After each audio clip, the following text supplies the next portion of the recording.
So when was the last time you said maybe to something? And I don't mean maybe I'll come to your show on Friday night, because we both know you're not coming to that show.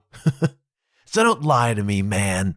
I mean, maybe to a new idea, a new concept, an opportunity, a piece of information, something that you would normally, at one point in your life, have just dismissed out of hand. When is the last time you said maybe to something like that?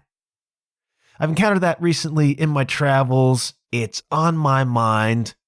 Thought maybe I'd talk about it, and we'll get to it on the other side.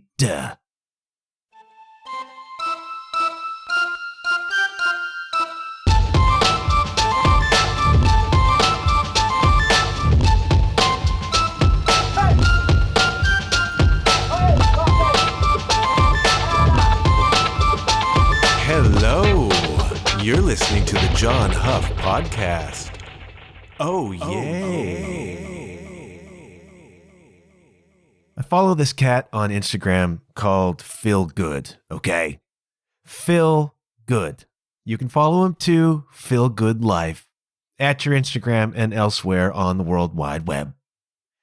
Phil Good describes himself as an intuitive life coach. Now, I can sense you out there rolling your eyes at this moment, and I understand. I recognize that the term life coach carries with it a certain stigma in certain circles these days. I get it. I don't want to go into that. And then when you couple the word intuitive with that, a lot of people begin to back away very quickly from both of those terms. All right, I'm not one of those people. Some of you are, and I get it, but I ask of you, I request of you that you hang with me on this, okay?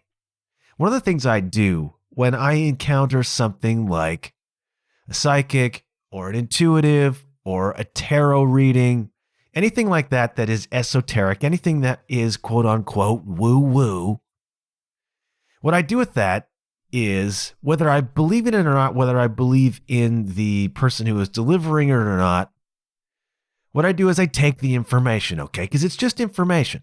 And so I take the information and then I decide how I feel about the information. And there is useful stuff in that reaction, okay? So if you go to a psychic, you may be skeptical as all hell about it, and that's perfectly fine. That's all well and good. Forget that it's a psychic and just listen to the information. So the psychic says to you, in 6 months, you're going to move somewhere. And you may or may not believe that, but how do you react to the information? How do you react to the suggestion? Does that fill you with a certain feeling of excitement and curiosity? Does that make you feel really, really bad? Like, I don't want to move somewhere. And whether the prediction is true or not, whether you believe in the source of it, you can believe in your reaction to it. So you're like, I don't believe in psychics at all. But when she mentioned this notion of moving somewhere, I got really, really excited. And then there is a little thread you can pull there. It's like, well, why am I excited about that? What is it about moving that appeals to me? And if I was going to move, where would I move to? And then all of a sudden, you're really beginning to uncover stuff that's in you. Or if the psychic says, you know, you're going to get a job really soon being a plumber. And you're like, I don't want to be a plumber. But then something inside you is like, well, there's something very curious about that to me. So all I'm saying is, when you encounter things like intuitive or psychic or whatever, try to suspend your disbelief about the source and just consider the information. Whether the information excites you, interests you, turns you off, all of it is useful, okay? All of it is self-knowledge. All of it is stuff that you can point to and answer your own questions about yourself, okay? Just take it as information. That's a long way of setting up this video that I saw by Phil Good, okay? Now, I am in certain ways skeptical and in others open to the notion of these intuitive sorts of people. That's not what this is about. Phil Good posts a lot of 20, 30-second clips. He's very good at the modern social media world. And so he posts these videos where he'll just talk about a thing for 30 seconds. And once in a while, he will present a message. And the message will be just delivered to whomever it resonates with out there. And there was one in the past week or so that really jumped out at me.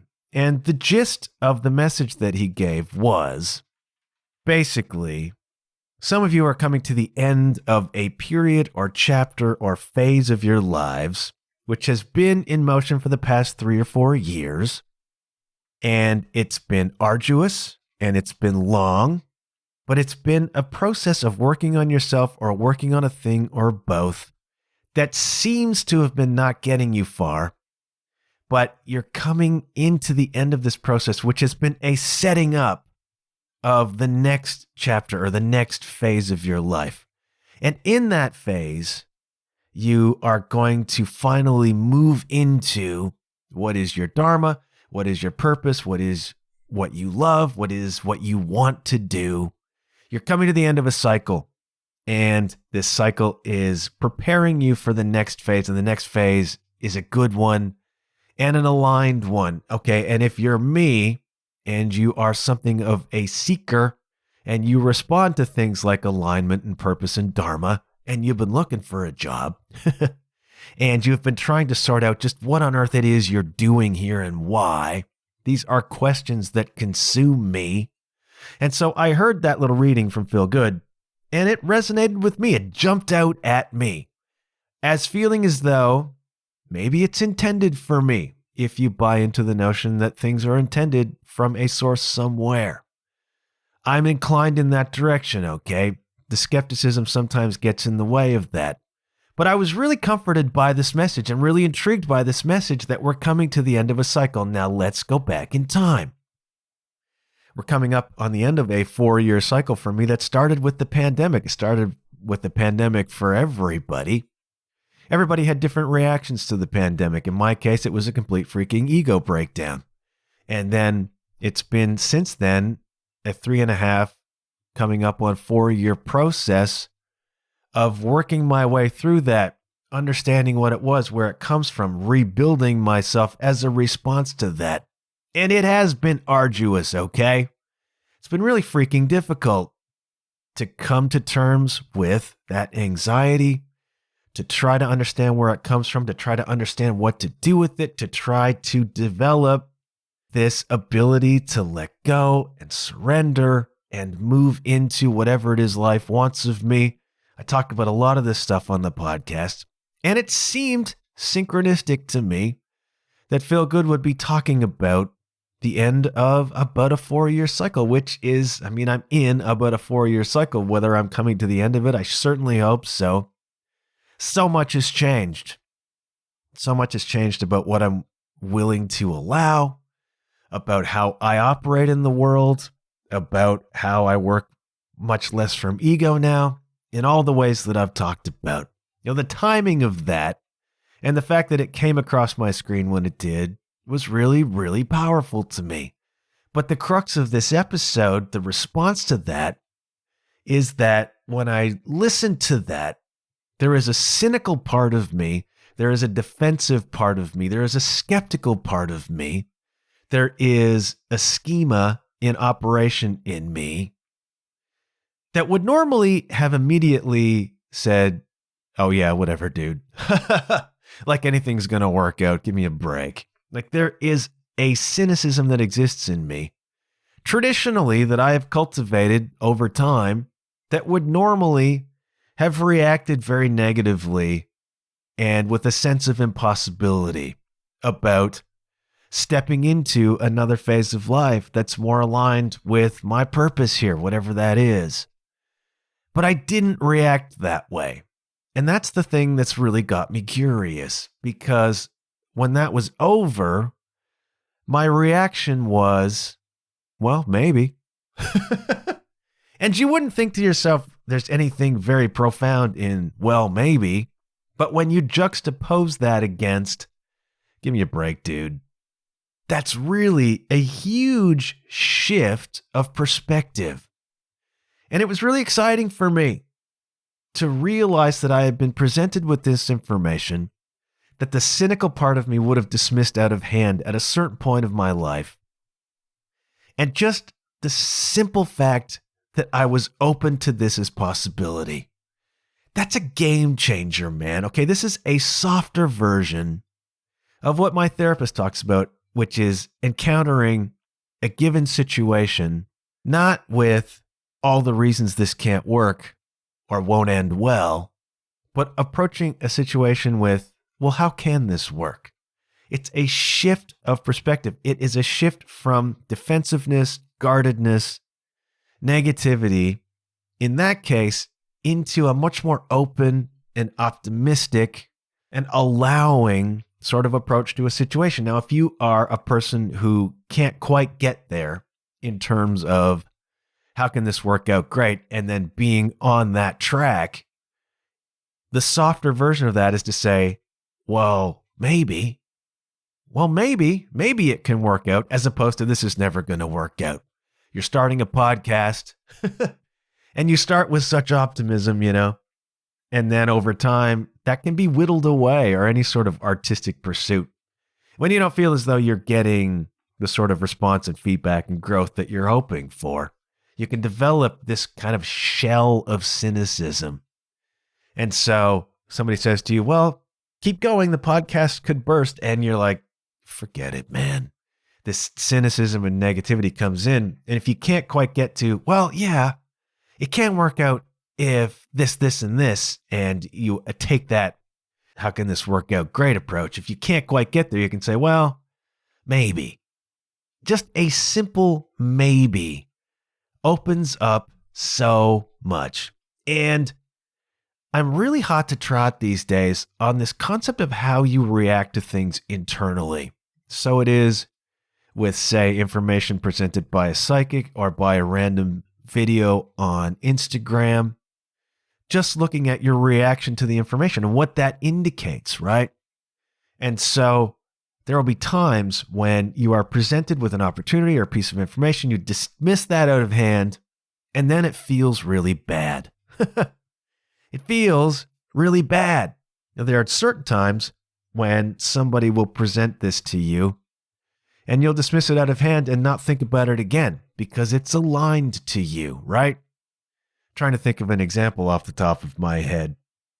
In this case, Phil Good comes along and says, you're coming to the end of a cycle and you're going to blossom into, after you take a little rest. That was the other part of this. It's like you need a little break, you need a little vacation to gather up your energy for this.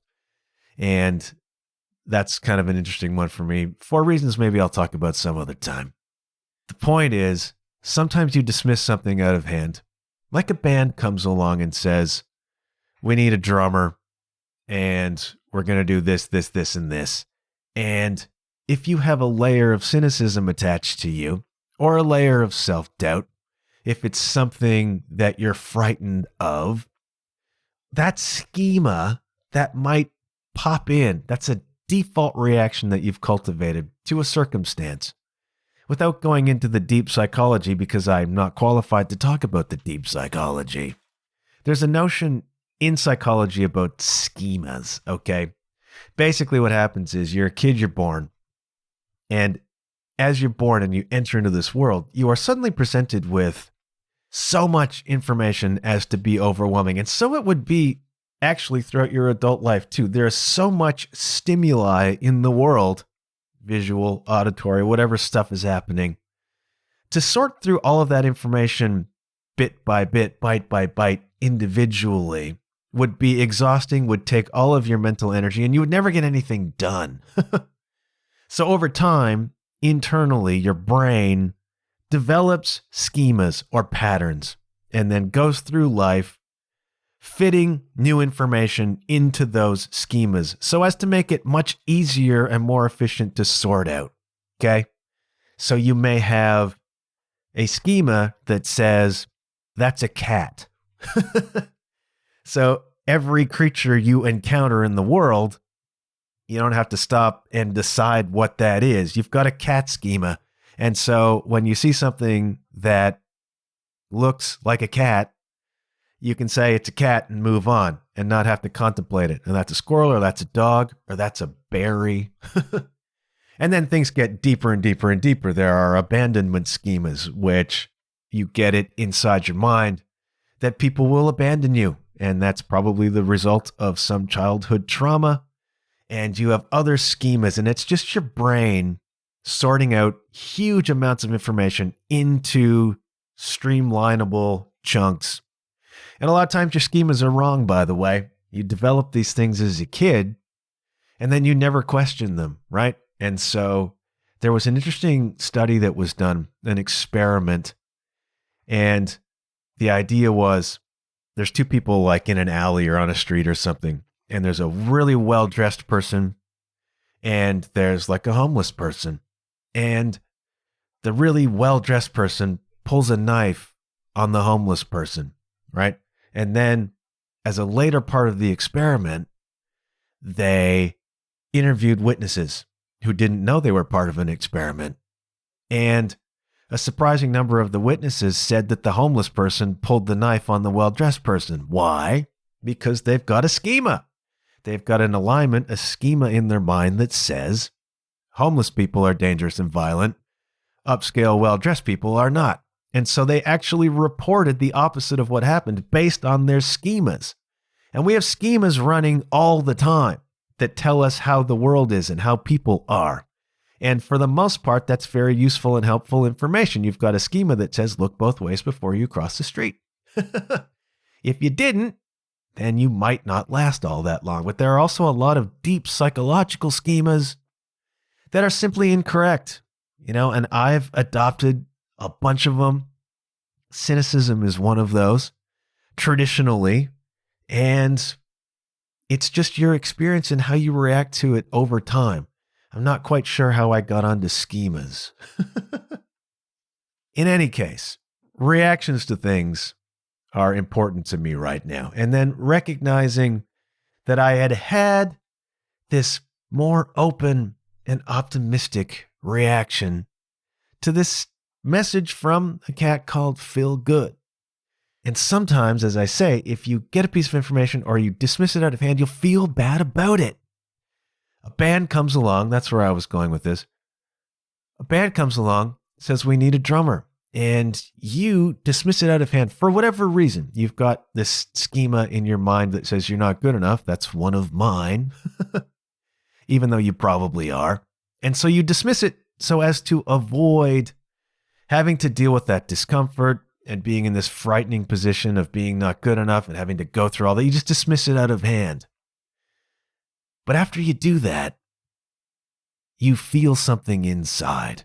You feel a regret that comes with that, right? And in that moment that part of you either actually did want to play in that band with those people or actually did want to face that fear so as to prove to yourself once and for all that you can handle things. I've had that sort of thing happen in the past where I've said no to something out of fear, or I've said no to something because it's just not what I do. And I've felt bad about it after. And if you encounter those situations, it's really, really important to pay attention, because those things that you feel bad about saying no to are telling you what you want to say yes to. Or band or artist comes along, says, we have an opening for a drummer. We'd like you to play with us. And you're like, no, not for me. Not really what I want to do. And you never think about it again. Then you've made an aligned decision because you do not carry the regrets about it, right? It's all very interesting, these reactions to things. And throughout the course of my life, I cultivated such a cynicism about certain things. And I don't know why. I mean, why do you develop cynicism? Sometimes that's a result of a reaction to life circumstances.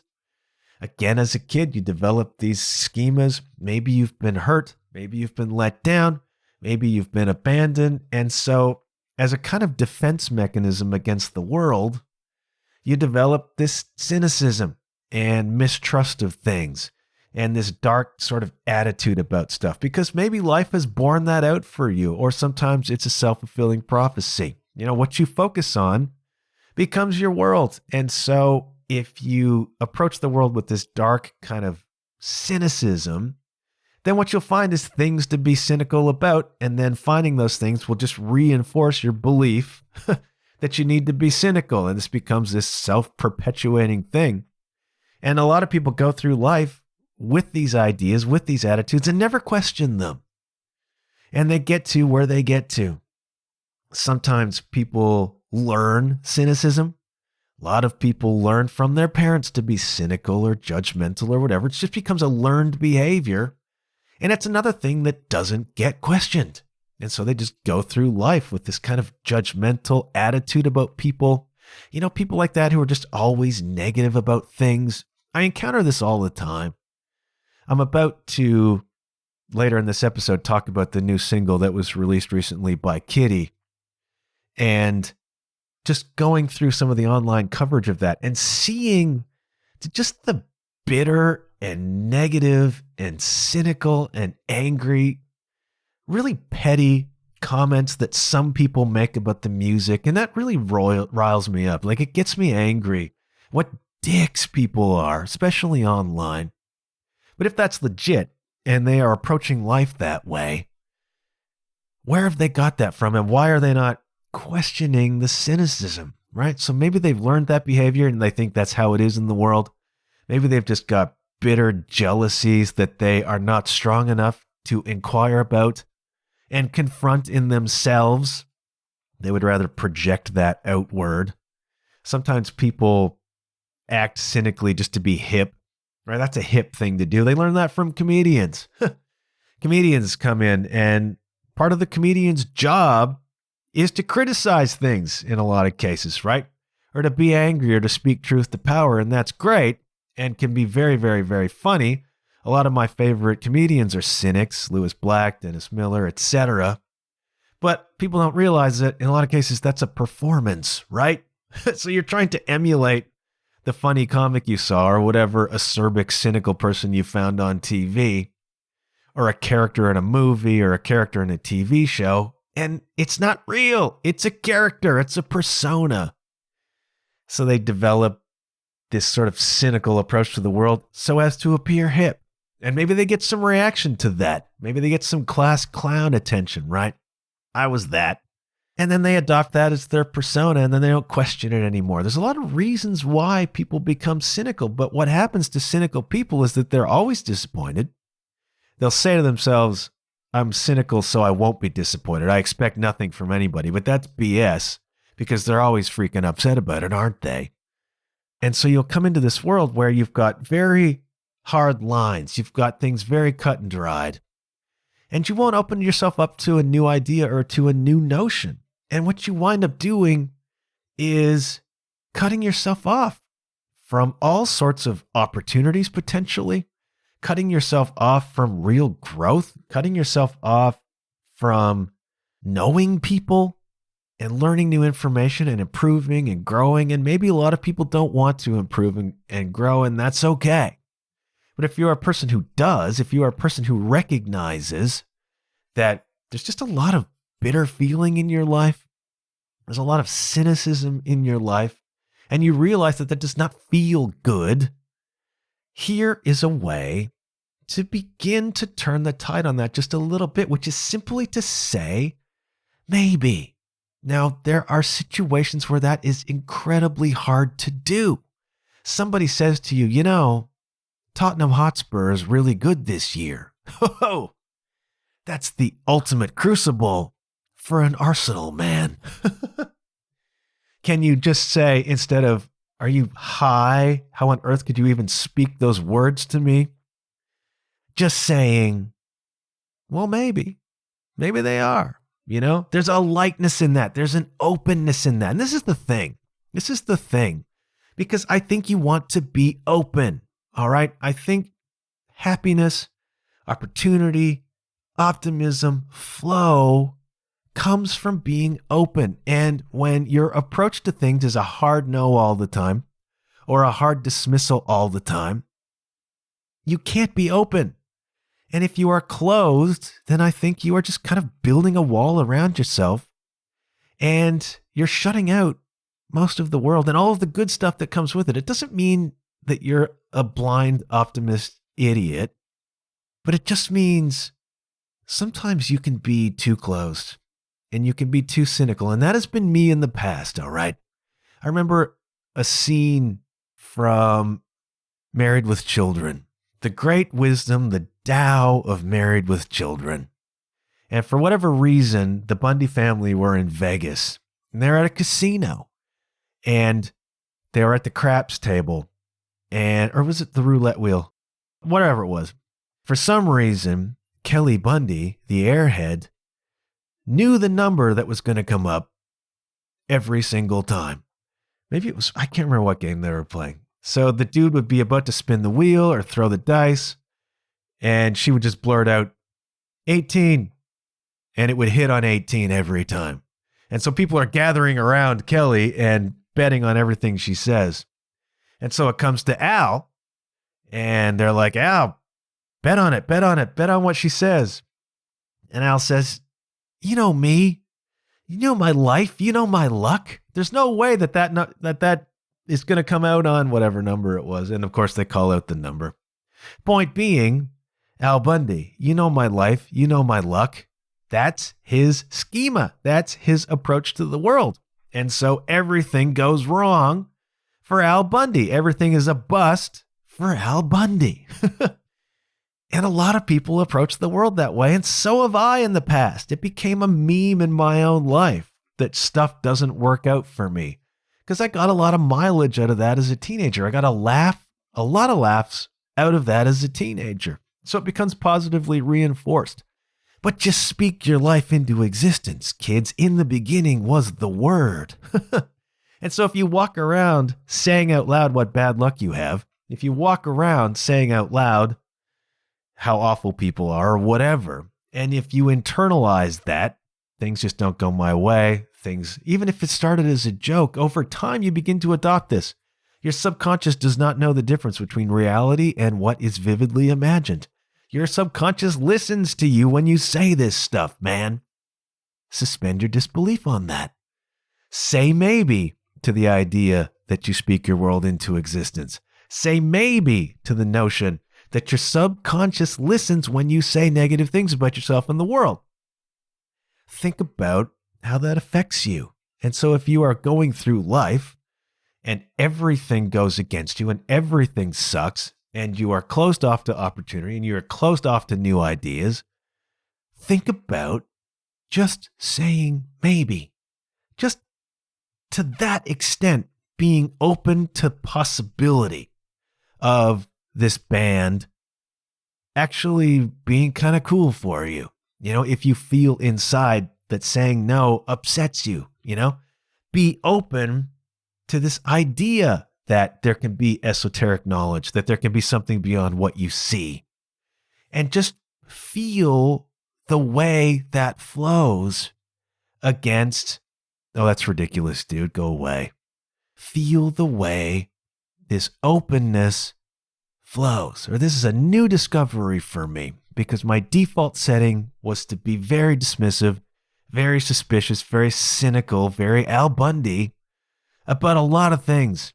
And it's taken years of practice and self-inquiry and the work to reach this point where Phil Good can deliver a message like that out into the ether, and I can encounter it, and instead of looking at it and saying, this is BS, nothing ever works out for me, and then feeling so bad and feeling so small and feeling so cut off and so enclosed, just hearing that and my default reaction being, well, maybe. It's so hopeful by my standards, by my low standards, so hopeful to encounter a concept that way. And the way it feels is light and open and spacious.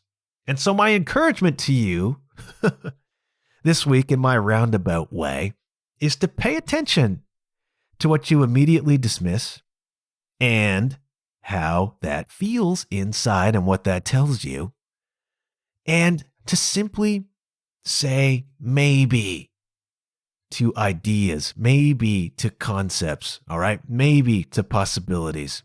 and just see how that feels. See what lightness that brings to you. And then you and I together will see how that manifests in life.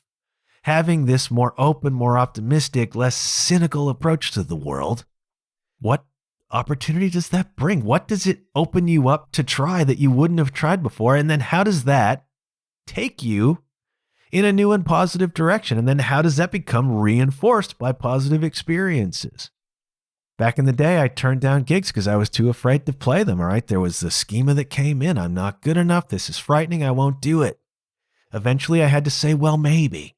And from that blossomed a whole new life. I mean, it is profound the way things can change with a simple maybe over a hard dismissal, all right?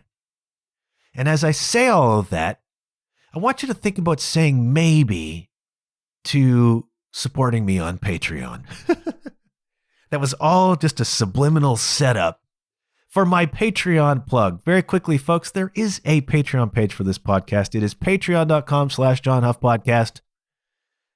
I set it up because I don't want to fill this space with ads. I continue to encounter podcasts that seem to be nothing more than an excuse to run ad after ad after ad after ad. And I read the comments on these things, the reviews on your preferred podcast platform, and they'll be like, I had to stop listening, too many freaking ads, or really like the show, but OMG, the ads. Don't want to do that, so I set up Patreon as an alternative to that. It is voluntary, okay? You sign up for that. It is you saying, I appreciate the work you're doing. I appreciate the work you're putting into the work you're doing, and I want to support. I have one tier of membership at $5 a month. Think of it as tipping me $1.25 for every episode that I do, all right? If you are getting something from this program, if you are being edified, if you are being inspired, if you are learning stuff, if you are encountering music, if you just enjoy a positive voice in a negative freaking world, please consider supporting me on Patreon, okay? Now, there's a new thing on Patreon where you can sign up to just be a follower, and that's all well and good. There's no actual fiscal support attached to that. So if you're going to follow me on Patreon, please do so as a paid member. I feel really kind of queasy saying that, but it's the reality. If you want to follow me for free, Instagram, Facebook, those are great ways to do that. And please, if you don't want to do the Patreon thing, that's fine. Please consider sharing the episodes. Please consider sharing the teasers that I put out. Please consider telling a friend that there's a podcast they might enjoy that you might get something from. If you want to do Patreon, patreon.com/JohnHuffPodcast. You want to support via merch, john-huff.com/shop. Ratings and reviews are always very, very, very helpful. If you can, find it within you. Take 30 seconds, drop a review, a positive one, please, on your preferred podcast platform. It's all me fighting against this saturation of very well-funded, very high-profile celebrity podcasts that kind of crush the indies. Those of you who are in the music world know exactly what that's about. Patreon.com/JohnHuffPodcast. John-Huff.com/shop. I'm also on the Instagram and the Facebook, John Huff Podcast. And thank you ever so kindly for all of the support in all of those ways. And the others, the messages that come to me that say I enjoyed that podcast, the engagement on my social posts, which are important for the algorithm, and they warm my freaking cockles. Thank you for that. Thank you, as ever, to everyone for supporting this show. Before we go, new music. And how exciting is it to be talking about a new song by freaking Kitty? Kitty, Canadian legends. I have connections to Kitty, all right? They are an L-Town band, L-Town legends, as it were. I have twice interviewed Morgan Lander, the singer of Kitty. And the first was when I was running my blog, The London Groove Machine, back 7 or 8 years ago. And I had an interview with Morgan where we just talked about where Kitty was at the time. Now, the band appeared in the late 90s, early 2000s with the new metal movement, but they were literally kids, literally teenagers, and not old teenagers, like young teenagers, when they formed this band, the Lander Sisters, and somehow got on the radar playing like seriously heavy duty new metal, all right? No effing around here. It was heavy, screamy right off the top. And they signed a record deal. They released their album Spit with the single Brackish, which did really, really well. And from that, blossomed this really great career in the early 2000s. They released a bunch of records, toured all over the place. I mean, literally, they're recording the first record and doing homework from high school between takes. Extremely young they were. And they released a bunch of records. They were on the Ozfest, played big shows, and developed this global following. Like, they have a huge international fan base, Kitty. All girls, of course, but that, I talked to Morgan one time, and I'm like, the all-girl thing doesn't interest me all that much. And she was like, thank you. But how young they were blows me away. The first time I interviewed Morgan was for the Groove Machine. And then fast forward a few years, there was a point in time where the scene here in L-Town was really bouncing, man. They had, my blog was in operation. It was covering the local scene. The Blackshire Pub was happening, the APK. There were these places in the city that were the hubs of the indie scene. There were tons of bands, very supportive, very active, always shows going on. And another linchpin of that was the London Indie Underground Radio Show. And every Friday afternoon, they would just spin 2 hours, I think, of local music, indie music by local bands. And Hearts got played on there a bunch, and Nimue and Carly. And they'd have people in for interviews or whatever. And it was a huge hub. It was a huge part of the linchpin of this really thriving indie music scene. And then after a point in time, London Indie Underground went off the air. Because that's what happens. And this is all volunteer stuff. And people, it was on college radio, okay? All volunteer. London Indie Underground went off the air because people got busy. And it takes an enormous amount of stamina to keep a project like that going. Around the same time it went off the air, my blog had petered out too because I just couldn't keep up with it. It was just too much as a volunteer situation. You know, if you're getting paid for it, if it's your job, that's one thing. But if you're trying to maintain this thing and you're working a job and you're raising, whatever, it's very, very tough to maintain that over time. So if there's stuff out there that you are following that is volunteer, really support it, okay? Really support it, really encourage it, really help it, because the people who are doing that are doing so out of the goodness of their freaking hearts, out of a passion for the thing. And that passion is a valuable resource, okay? And it peters out very, very quickly when it feels like nobody's paying attention, nobody's interested. Even if people are, I really encourage you to tell folks that you like what they're doing. It is such a huge boost to energy. So the radio show went off the air and my blog petered out too. But I recognized when London Indie Underground went off the air, I recognized a very important gap in the market. This show that was focused exclusively on the local indie scene, spinning music played by the local bands. And so I thought, well, here's an opportunity. Because I was interested in podcasting and I was interested in radio. My blog had petered out, but I thought maybe we can transfer the London Groove Machine concept to local radio. And so instead of a blog, we'll do a radio show. And now there is a gap in the market for a show that really focuses on indie music. And so I spoke with my friend Howie, the great Howie Zowie. And I said, I want to do this. He was already hosting Saturday Mornings with Howie Zowie on campus radio. And I'm like, I want to do this. There's an opportunity for it. I'd love you to be my producer. And so between the two of us, we cooked up this concept. We submitted it. And Howie and I then recorded a pilot episode of what would have been the London Groove Machine show on campus radio. And we used his Saturday morning time slot to record live on air, the pilot of this program. And it was going to be more focused on, there was going to be more interview segment. There's going to be more talk on this show than previous shows it had. A healthy dose of music, but really a focus on a local artist and have them in the studio and talk to them and do all of that. Kind of a Howard Stern kind of vibe, I guess, in terms of not necessarily the content, but the way it was kind of laid out.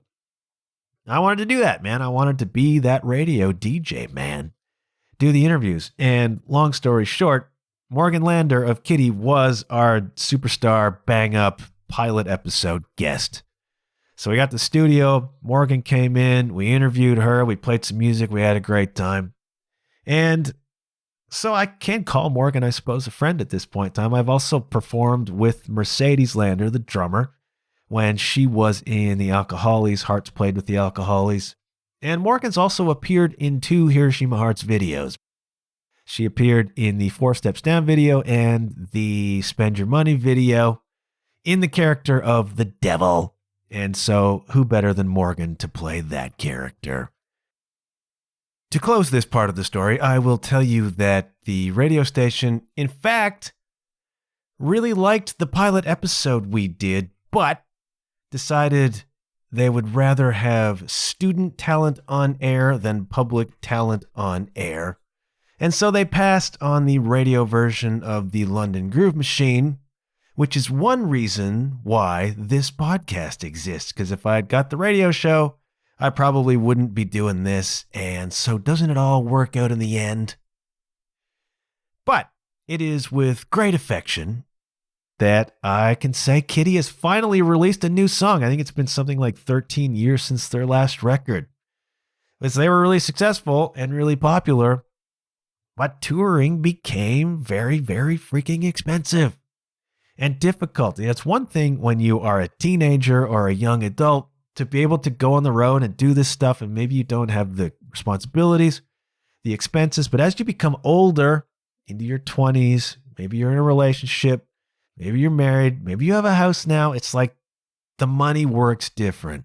And so at a certain point, Kitty was just like, we can't really sustain this in a way that 4 adults can keep making a living off of this.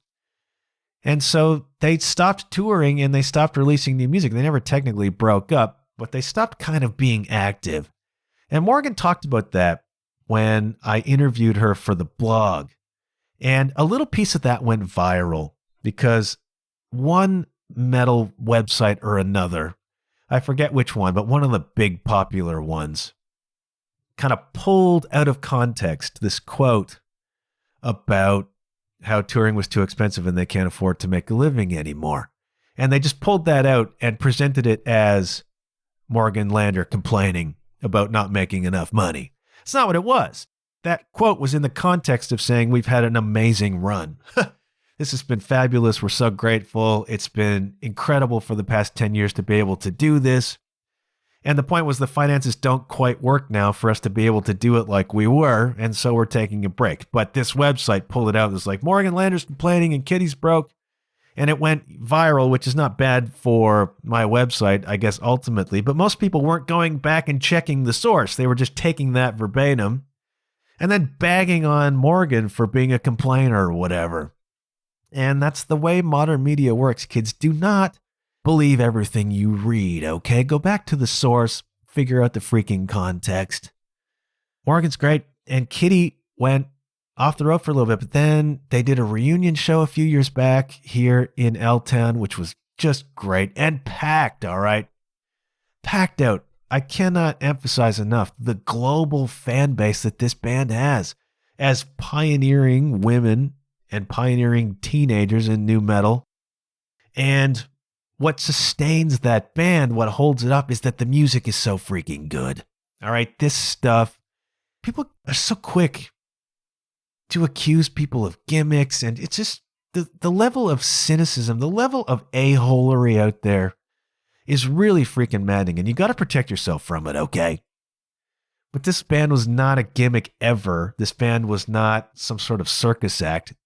They're killers, all right? Tara McLeod, the guitar player, is a freaking killer. They're all great players. The music freaking pounds. It is uncompromising, okay? It's not like for people dressing up metal and then playing sort of a softer edged version of it. It's brutal, all right? Kitty has always been brutal. And Morgan's screaming vocals, I don't normally go for the screaming vocals, but she does it so well. And she once promised me that she would teach me how to do it. There is legit technique involved in that. Because otherwise your throat would just fly right out of your face. We've never gotten around to that, but perhaps I'll get the chance, And I've always liked Kitty. Partly, it helps that I know them. All right, there's an affection that comes with that. But quite apart from that, great riffs, great production, and Morgan's vocals are freaking awesome. But it's been like 13 years since they've released anything, so you can imagine the buzz that went around the world when it was announced that they were working on new music.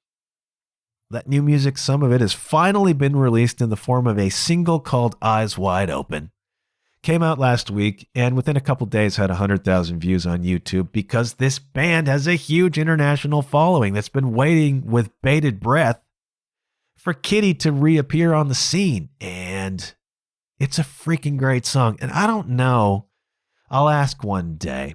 I don't know if Morgan and the rest of Kitty has ever actually listened to the band Believer, which is probably one of my favorite bands of all time, certainly my favorite thrash band.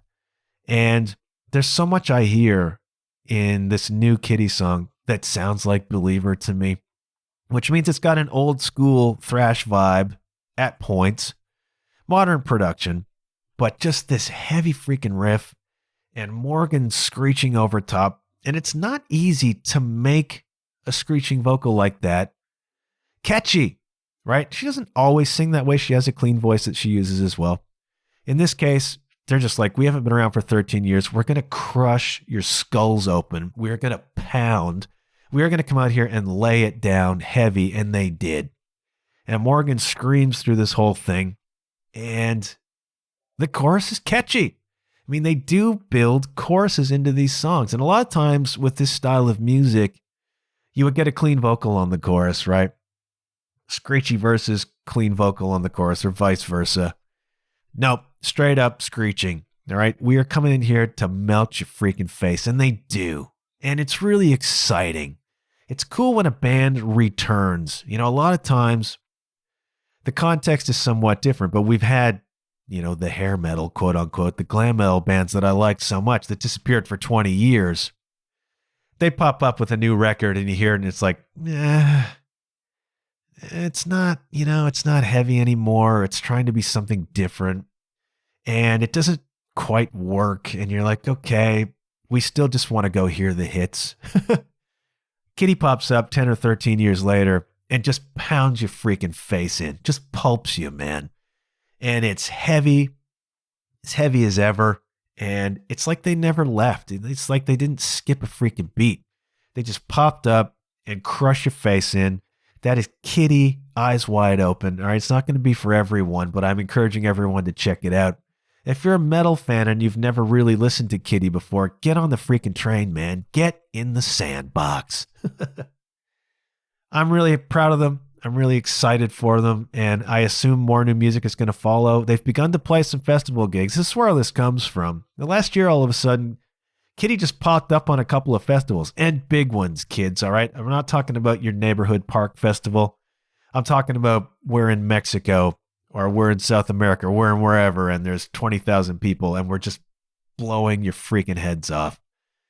Such a good band. So exciting to see them back. And I assume there's going to be dates this summer. I assume there's going to be hopefully some touring that follows the release of whatever winds up being released. I presume a new record's going to follow here. So go check it out. I'll put it on the Spotify playlist. That's the John Huff Podcast referenced on the podcast 2024 playlist. I'll put Kitty's new song, Eyes Wide Open, on there. And you can go check out the video on YouTube. It's a really cool video. It's a great freaking song. And it's exciting to have Kitty back, scratching your eyes out, man. So kudos to you guys. Congratulations on the new stuff. Looking forward to more. Somehow we have an episode. I was quite trepidatious about whether I would have anything actually to say about saying maybe. But then just before I sat down, I thought, well, maybe something will come out. And it did. Which means I'm now going to shutting up. Thank you ever so much for listening this far. Go check out Kitty. When you find yourself automatically saying no to anything conceptually or any opportunity or whatever, stop and think about that. Think about saying maybe and just notice how that feels. For now, I'm going to shut up, shutting up.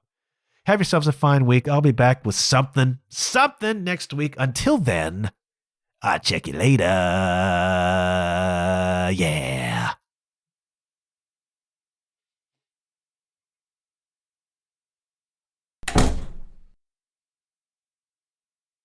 Thought I would make an attempt at giving you a little Easter egg of Eyes Wide Open, but there's no freaking point, man. There is only one Morgan Lander, and I ain't her.